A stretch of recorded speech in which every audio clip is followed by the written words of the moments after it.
So Naveen ఇప్పుడు మనం ఏదైనా ఒక సినిమా గురించి చాలా అప్డేటెడ్ గా వెయిట్ చేస్తున్నాం అంటే ఖచ్చితంగా గేమ్ చేంజర్ అండ్ దాని తర్వాత డాకు మహారాజ్ ఇవన్నీ కూడా ఉన్నాయి సంక్రాంతికి.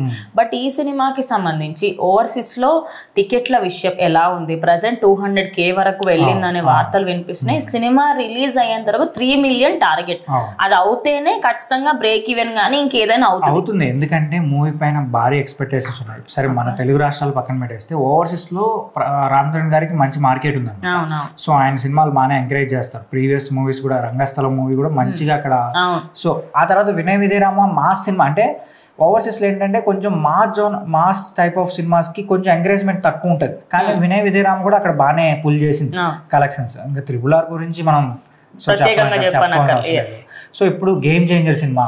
సో ఈ సినిమాకి శంకర్ గారు ప్లస్ ఉన్నారు, తర్వాత రామ్ చరణ్ గారు ఉన్నారు, కాస్టింగ్ బాగానే ఉంది. ఇప్పటి వరకు వచ్చిన టీజర్ సాంగ్స్ కూడా మంచిగానే పుల్ చేసాయి కాబట్టి ఓవర్సీస్ మార్కెట్లో అయితే ఖచ్చితంగా మంచిగా బ్రేక్ ఈవెన్ టార్గెట్ అయితే ఈజీగా అయిపోతుంది నాకు అనిపిస్తుంది. అండ్ ఇంకోటి ఇక్కడ టికెట్ల విషయంలో కూడా చాలా మట్టుకి ఏంటంటే ఇప్పుడు మెగా ఫ్యాన్స్ కొంచెం కోపంగా ఉన్నారని చెప్పొచ్చు. డాకు మహారాజ్ కి ఎక్కువ షోస్ ఇచ్చేసారు ఆల్రెడీ. అది డిస్ట్రిబ్యూటరే బయ్యర్స్ కి తక్కువ ఇచ్చారా లేకపోతే బయ్యర్స్ ఏమైనా కావాలని చేస్తున్నారో తెలియట్లేదు. కానీ గేమ్ చేంజర్ కి మాత్రం ఎట్లా ఉందంటే పరిస్థితి, ఇప్పుడు 1 week ముందు రిలీజ్ చేస్తారంట దీనికి సంబంధించి ఒక 8 shows రిలీజ్ దీనికి చేస్తే దానికి 15 shows రిలీజ్ చేస్తున్నారు. దానివల్ల ఏంటంటే అరే డాకు మహారాజ్ పెద్ద సినిమానేమో అన్నట్టుగా అట్లా మైండ్ లోకి వెళ్ళిపోయి చాలా మంది దానికి కూడా బుక్ చేసుకుంటున్నారు. కానీ ఈ బుక్ ఇంత 8 shows ఓపెన్ చేసినప్పటికి దీనికి ఎక్కువ బుకింగ్ ఉంది. దానికి ఒక విధంగా మెచ్చుకోవాలి. మీరు చెప్పింది కరెక్టే, కొంచెం బుకింగ్స్ కి థియేటర్ లిస్ట్ కూడా కొంచెం తక్కువే రిలీజ్ చేశారని తెలుస్తుంది. బట్ ఏంటంటే ఇప్పుడు మన తెలుగు రాష్ట్రాలు చూసుకోండి, ఇక్కడ కూడా ఏంటంటే కొంతమంది దగ్గర కొన్ని పరిచయాల వల్ల కొన్ని థియేటర్స్ ఉంటాయి. వాళ్ళు ఏం చేస్తారు, వాళ్ళకి అనుకూలంగా ఉన్న వాళ్ళ దగ్గరే మూవీస్ తీసుకొని ఆ మూవీస్ సంబంధించిన బుకింగ్స్ అయితే ఓపెన్ చేస్తారు. అలానే ఇప్పుడు US లో కూడా జరుగుతుంది. బట్ వెంటనే రెక్టిఫై అయిపోయింది, తర్వాత మళ్ళీ స్టార్ట్ చేశారు. ఇప్పుడు వరకు $2,50,000 అయితే కలెక్ట్ చేసిందంట. ఇప్పుడు వరకు 1000 shows ఇచ్చారు కదా, ఆ 1000 shows నుంచి అయితే $2,50,000 అయితే వచ్చింది, మనీ వచ్చిందని తెలుస్తుంది. సో ఓన్లీ ఇది నార్త్ అమెరికాలోనే.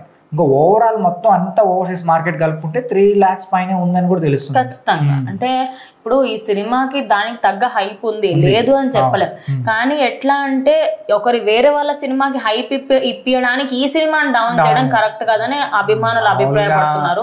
మీకు తెలిసిన ఇండస్ట్రీలో ఇలాంటిది జరుగుతారు కామన్. అండ్ లాస్ట్ టైం కూడా ఐ గెస్ వినయ విధేయరామ కూడా ఇదే ఇష్యూ వస్తే దాని తర్వాత టికెట్ల రేట్లే చక్కగా లేవు అని చెప్పేసి అప్పట్లో కూడా ఒక ఫైట్ జరిగింది. కానీ దాని తర్వాత అన్ని సార్ట్ అయిపోయినాయి. ఈసారైనా ఏమీ గొడవ లేకుండా.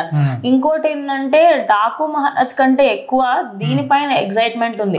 ఎందుకంటే డాకు మహారాజ్ నుంచి అసలు ఆ సినిమా వస్తుంది అనేది చాలా తక్కువ మందికి తెలుసు. యాక్చువల్గా అదే చెప్తాను కదా, ఈ సంక్రాంతికి వస్తున్న మూవీస్ గురించి అయితే ఫ్యాన్స్ అయితే చాలా తక్కువ మాట్లాడుకున్నారు. ఎందుకంటే ప్రమోషన్స్ సరిగ్గా చేయట్లేదు.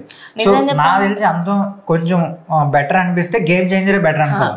ఇంకొకటి ఆ సాంగ్ వల్ల సంక్రాంతికి వస్తున్నాం సాంగ్ లో, అది మూవీలో ఉన్న సాంగ్ గోదావరి గడ్, ఆ సాంగ్ వల్ల ఆ సినిమాకి అరే సినిమా వస్తుందేమోరా సంక్రాంతికి అని వస్తుంది. ఈయనది సాంగ్స్ వస్తున్నాయి, టీజర్స్ రిలీజ్ చేస్తున్నారు, ట్రైలర్ వస్తుంది నెక్స్ట్ ఎండింగ్ కల్లా. అంటే దీనికంటూ ఒక మంచి హైప్ క్రియేట్ చేశారు. బట్ ఎట్లాగించి ఈ సినిమాని డౌన్ చేయాలి అనుకుంటే ఎలా అయినా చేయొచ్చు. సో కానీ సినిమాలో కంటెంట్ ఉంటే మాత్రం పక్కా హిట్ అవుతుంది. సో ఓవర్సీస్ లో మాత్రం ఇప్పటి వరకు ఓవర్సీస్ లో మళ్ళీ మనకు ప్రీ రిలీజ్ ఈవెంట్ కూడా ఉంది కదా 21 సాంగ్ కూడా రిలీజ్ చేస్తున్నారు, దోప్ సాంగ్ కూడా ఉంది. సో వాళ్ళు ఏంటంటే పర్టికులర్ గా ఓవర్సీస్ మార్కెట్ ని కూడా సో క్యాప్చర్ చేయడం కోసం అయితే వాళ్ళకి స్పెషల్ గా రిలీజ్ ఈవెంట్లు సాంగ్స్ రిలీజ్ చేయాలి కూడా జరుగుతుంది. సో ఓవర్సీస్ వరకు అయితే నాకు తెలిసి మూవీ అయితే ఎటువంటి ప్రాబ్లం ఉండదు, ఖచ్చితంగా బ్రేక్ ఈవెన్ టార్గెట్.